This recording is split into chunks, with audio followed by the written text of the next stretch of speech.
मैं आपको बता रहा था ना कि आपकी जिंदगी को ये लोग नरक बनाने वाले हैं। आपको क्या लगता है कि जब किसान आंदोलन चल रहा था और जब हम ये कह रहे थे कि ये लड़ाई केवल किसानों की नहीं है, तो आपको इसका मतलब कुछ और समझ में आया था? जब मैंने आपको ये बताया था कि नौकरी करने वाला हो, चाहे आप बिजनेस करने वाले हो, आप चाहे मैकेनिकल हो, आप चाहे पढ़ने वाले हो, और पढ़ने में भी सिर्फ वो पढ़ाई करने वाले नहीं जो 10-10 साल तैयारी करते रहते हैं यूपीएससी की, एसएससी की, और उसकी 15-15 साल करने के बाद में डिप्रेशन जाते हैं। वो पढ़ाई भी जो प्रोफेशनल पढ़ाइयां हैं, चाहे इंजीनियरिंग की पढ़ाई करने वाले हो, चाहे डॉक्टरी की पढ़ाई करने वाले हो। इंजीनियरिंग का भट्ठा बिठाया उससे पहले, और अब आ गए हैं हमारे डॉक्टरों का सत्यानाश करने। हार्दिक मेरे साथ है, अक्षत है, पूनम है मेरे साथ में। ये लोग रोहतक की पीजीआई में सेकेंड ईयर के स्टूडेंट हैं, अभी एमबीबीएस कर रहे हैं।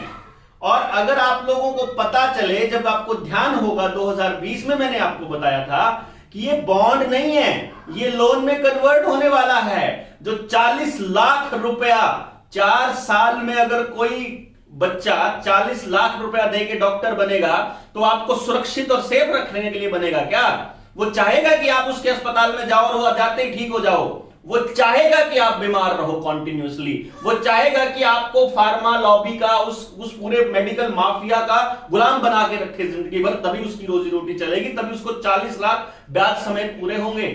और ये कोई अस्पताल नहीं खोल सकते, 7 साल का बॉन्ड है इनका, और कोई प्राइवेट अस्पताल इनको शोषण के अलावा कुछ और नहीं देगा। इस बात की पूरी गारंटी है, क्योंकि बॉन्ड में लिखा है 7 साल नौकरी करनी पड़ेगी।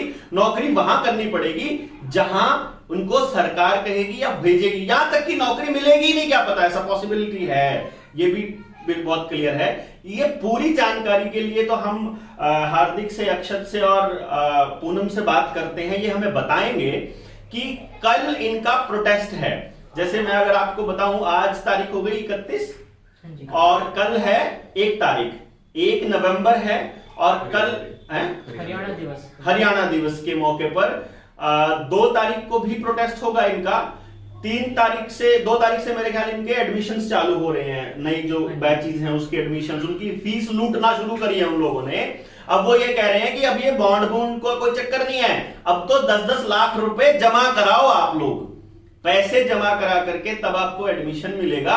और ये एक तरह से ये समझ लो कि आपकी लूट शुरू हो चुकी है। ये बच्चे क्या बनेंगे बड़े होकर के, कैसे डॉक्टर बनेंगे, ये तो तय करेगा समय। फिलहाल के लिए हमें एक चीज पता लग रही है कि आप अगर इन लोगों के साथ नहीं आए, तो कल ये लोग भी किसी के साथ खड़े होने की हिम्मत नहीं करेंगे।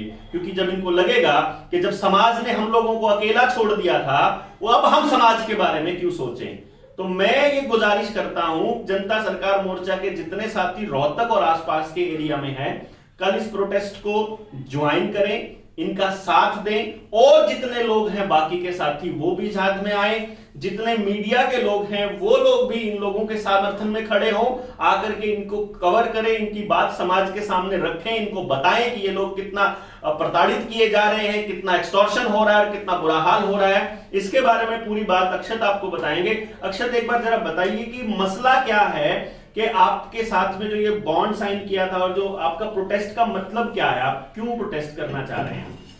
सर, इसके साथ ये मसला है, जब ये 6 नवंबर 2020 को हमारे हरियाणा सरकार ने नीट यूजी नाम के एग्जाम की जब काउंसलिंग चल रही थी, जब बच्चों के एडमिशन हो रहे थे, उसी के बीच में इसमें हिंड्रेंस डालने के लिए एक नया पॉलिसी का इन्होंने गठन किया। और अचानक ही था ये सब कुछ, इसके ऊपर कोई प्लानिंग, कोई प्लॉटिंग कुछ नहीं थी सरकार की तरफ से। और उन्होंने अचानक आकर यह कहा कि हर बच्चा जो कि मेडिकल कॉलेज में एडमिशन लेगा एमबीबीएस के कोर्स में, उसे हर साल 80,000 रुपए की फीस के साथ साथ 9,20,000 रुपए का एक बॉन्ड अमाउंट भी जमा करना पड़ेगा।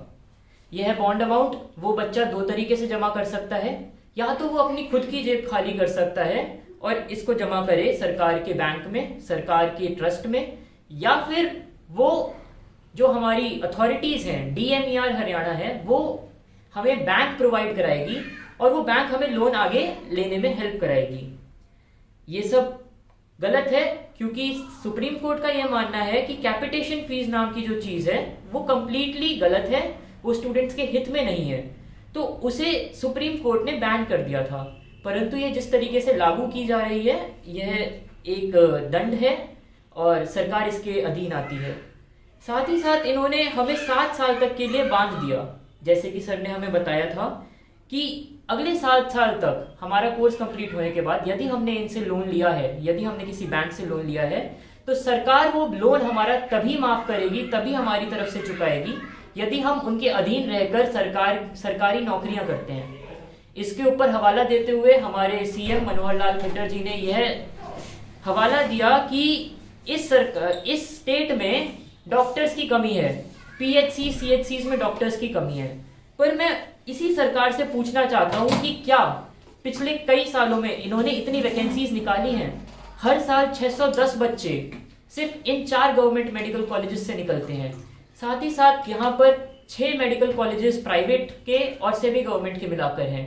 बाहर के बच्चे, बाहर के राज्यों के बच्चे जो बाहर के फॉरेन मेडिकल ग्रेजुएट्स हैं, वो भी HCMS के एग्जाम्स देते हैं। क्या ये सरकार हमें इतनी जॉब नौकरियां प्रोवाइड करा पाएगी कि हर बच्चा, हर 610, वो जो 610 बच्चों की संख्या है, हर साल इनको ये नौकरियां दे पाए, 7 साल की गारंटी दे पाए कि वो 7 साल तक नौकरियां रखेगी उनकी? नहीं दी है हमें कोई गारंटी। जो रिटर्न एफिडेविट आए हैं हमारे पास, उनमें इन्होंने साफ कहा है यदि सरकार आपको नौकरी दे पाती है तो सरकार पे करेगी, अदरवाइज बच्चा इस अमाउंट को खुद पे करेगा। तीसरी चीज, किसी भी सरकार में, किसी भी राज्य में 7 साल की बॉन्ड अवधि 40 लाख रुपए जितनी बड़ी अमाउंट के साथ नहीं अवेलेबल है, क्योंकि वह भी मानते हैं कि बच्चे को एक ग्रेजुएशन के बाद, MBBS की एक डिग्री के बाद आप किस डॉक्टर पे विश्वास कर लेते हैं जब तक वो एक MD स्पेशलिस्ट, SS स्पेशलिस्ट ना बन जाए। परंतु इस चीज के बारे में कोई क्लैरिफिकेशन नहीं दी गई कि अगर बच्चा अपनी MBBS डिग्री के बाद जो पोस्ट ग्रेजुएशन का कोर्स है वो कंप्लीट करना चाहे तो क्या सरकार उसमें फ्लेक्सिबिलिटी देगी। हम जो 3 साल का अपना PG का कोर्स कर रहे हैं, वह भी तो हम सरकार को सर्व करते हुए उन्हीं के गवर्नमेंट मेडिकल कॉलेजेस में सर्व करेंगे। वहां पर भी तो हमसे हमारी सर्विसेज ली जाती हैं, वहां पर हमें कुछ पढ़ाया नहीं जाता है, वहां पर हमसे काम करवाया जाता है उन 3 PG के कोर्सेज के सालों में। लेकिन उसके लिए वो हमें पैसा देती है, माना, लेकिन ये कोई तरीका नहीं है कि आप उन 3 सालों को हमारे बॉन्ड ईयर्स में इंक्लूड ना करें। लेकिन इसके बारे में कुछ बोलिए तो कि PG करने देंगे भी या नहीं करने देंगे। साथ ही साथ NMC ने पिछले साल एक पॉलिसी लाई है जहां पर अब नीट PG की जगह नेक्स्ट का एग्जाम होगा। नेक्स्ट का एग्जाम में अभी तक जो NMC की गाइडलाइंस हैं, जो रफ गाइडलाइंस हैं, उसमें उनका ये कहना है कि जो आपका नेक्स्ट 1 का स्कोर होगा वो सिर्फ 2 साल तक मान्य होगा। यदि वह स्कोर सिर्फ 2 साल तक मान्य होगा, बच्चे ने वो अपनी इंटर्नशिप से पहले एक पेपर दे दिया, तो 7 साल बाद जब वो PG करना चाहे भी तो कहाँ से लाएगा वो दोबारा से नेक्स्ट 1 के स्कोर्स? कौन उसको मान्यता देगा नीट PG या नेक्स्ट देने के लिए? कोई भी नहीं देगा।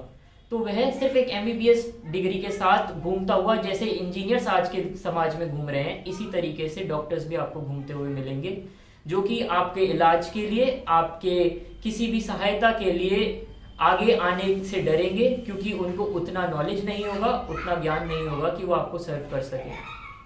और मैं तो कुछ बोलना चाहेंगे? मैं इस बात में एक और चीज़ भी ऐड करना चाहता हूँ। इस बॉन्ड पॉलिसी से पहले जो भी इस PGIMS रोहतक की मेरिट जाती थी, वो बहुत ESIC फरीदाबाद सेंट्रल कॉलेज है, सेंट्रल इंस्टीट्यूट है हरियाणा के अंदर, फरीदाबाद के अंदर, और अग्रवा सेमी प्राइवेट है। इन दोनों से जो भी गवर्नमेंट रन कॉलेजेस हैं हरियाणा के अंदर, उनकी मेरिट इनसे बहुत ज़्यादा जाती थी। ये कॉलेजेस जाने जाते थे अच्छी मेरिट के लिए। अच्छी मेरिट यानी कि अच्छे पढ़ने वाले बच्चे इनमें दाखिला लेंगे और वही बड़े होके आगे समाज में डॉक्टर बनेंगे। यदि ये पॉलिसी आ गई है, हमने ये भी देखा है, हमारे बैच से ये पॉलिसी आई 2020 से, उसके बाद से जो मेरिट है, जो मेरिट लिस्ट बनती है, उसमें कितना ड्रास्टिक ड्रॉप आया है। जो भी बच्चे अच्छे मार्क्स वाले बच्चे हैं, वो सारे स्टेट छोड़कर ऑल इंडिया से बाहर के राज्यों में गवर्नमेंट कॉलेजेस ऑप्ट कर रहे हैं। ये तो भूल ही जाओ कि ऑल इंडिया के बच्चे हरियाणा सरकार में आए। ये तो भूल ही जाओ कि हरियाणा सरकार की, हरियाणा कॉलेज की जो सर्विसेज हैं वो बेटर हों। बट इस पॉलिसी के बाद जो भी ये मेरिट है वो इतनी खराब हो गई है कि अब ये डिटोरेट हो रहा है हेल्थ सिस्टम पूरा हमारा। और जो ये मनी ओवर मेरिट पॉलिसी है, हम टोटली इसके अगेंस्ट हैं। और हमारी एक ही सोल डिमांड है कि complete abolition of this bond policy. बहुत सही हर्षित ने बोला कि ये money over merit, money over merit, इसका मतलब मालूम है आपको?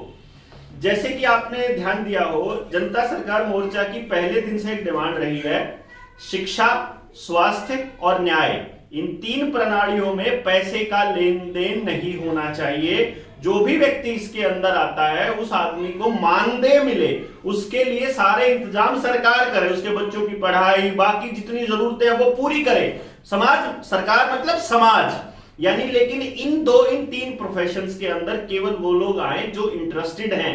और जो हर्षित ने बोला है अभी हार्दिक ने जो बोला है वो ये है कि अगर मेरिट में होगा बच्चा, यानी अगर वो समझता है उस पूरे के पूरे कि उस पूरी चीज को जिसके लिए वो एडमिशन ले रहा है कि वो मेडिकल प्रोफेशन में जा रहा है, और वो अगर मेरिट में आता है तो यकीनन वो एक अच्छा डॉक्टर साबित हो सकता है अगर उसको डॉक्टर बनाने के लिए समाज तैयार करेगा। तो आज आपके पास एक मौका है, इन उद्योगपतियों की जागीर ना बन जाए ये एजुकेशन। आज आपके पास मौका है कि ये बच्चे भी आपके बच्चों के गले काटने वाले डॉक्टर ना बने। आज आपके पास मौका है कि ये लोग पैसे को तवज्जो ना दे करके समाज के लोगों को तवज्जो दें, ऐसे लोग बने। तो आज आपको इनके साथ खड़ा होना पड़ेगा। आज आपको हर उस व्यक्ति के साथ खड़ा होना पड़ेगा जिसके साथ भी अन्याय हो रहा है। इन बच्चों को शायद ये भी ना पता हो कि इनको प्रोटेस्ट कैसे करने हैं। ये अपने आप से खड़े होने वाले योद्धा हैं जो खुद से लड़ने की इन्होंने योजना बनाई है, क्योंकि इनके पास अब रास्ता कोई और बचा नहीं है। सरकार ने शोषण पे शोषण पूरा कर लिया है, और सरकार इस टाइम पर जो ग्लोबलिस्ट का एजेंडा है, एजेंडा 2030 न्यू वर्ल्ड ऑर्डर के अंतर्गत, उन्हीं राज्यों पे सबसे ज्यादा इन्होंने लागू करने की कोशिश की है जहां जहां भाजपा की सरकार है या भाजपा के समर्थन में सरकारें हैं। एक तजुर्बा यहां चल रहा है तो दूसरा तजुर्बा यूपी में चल रहा है तो तीसरा तजुर्बा हिमाचल में चल रहा है। ये पूरा का पूरा गेम प्लान आपको समझना पड़ेगा। आज आपको इन बच्चों के साथ खड़ा होना पड़ेगा, ताकि कल को जब ये अच्छे नागरिक बने तो कल ये समाज को उस नजर से देखें कि जब हमें जरूरत थी तो हमारा समाज हमारे साथ में था, तो आज हम अपने समाज के लिए कुछ वापस करें। तो पे बैक टू सोसाइटी के अंतर्गत आप लोगों की ये ड्यूटी बनती है, ये मोरल सपोर्ट बनती है कि जितने भी सामाजिक कार्यकर्ता है, जितने सामाजिक संगठन है, जो मीडिया के लोग हैं, यूट्यूबर्स हैं, जितने भी हैं, उन सब से मेरी इल्तिजा है कि आप कल इन बच्चों का साथ दें। कल आप आए। कल कहां से शुरू करेंगे आप लोग? हम पीजीआईएमएस कैंपस में जो हमारा डीन पार्क है वहां से चालू करते हुए यह मोर्चा मेडिकल मोड़ की ओर लेकर जाएंगे। कल आपको dean park PGIMS, it's a park in front of, हाँ, डीन ऑफिस के सामने है। वहां आपको इकट्ठा होना है। कितने बजे? सुबह 10 बजे। सुबह 10 बजे आप लोग इनके साथ आकर के खड़े होंगे।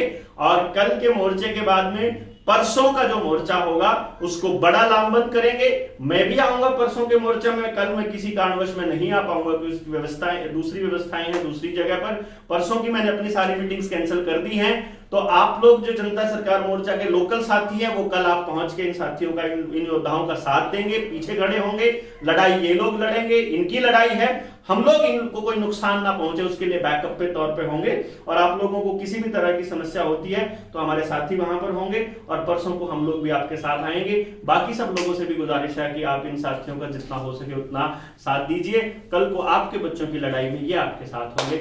इसी उम्मीद में मैं अपनी बात आज खत्म कर सकता हूँ। धन्यवाद। जय हिंद। धन्यवाद।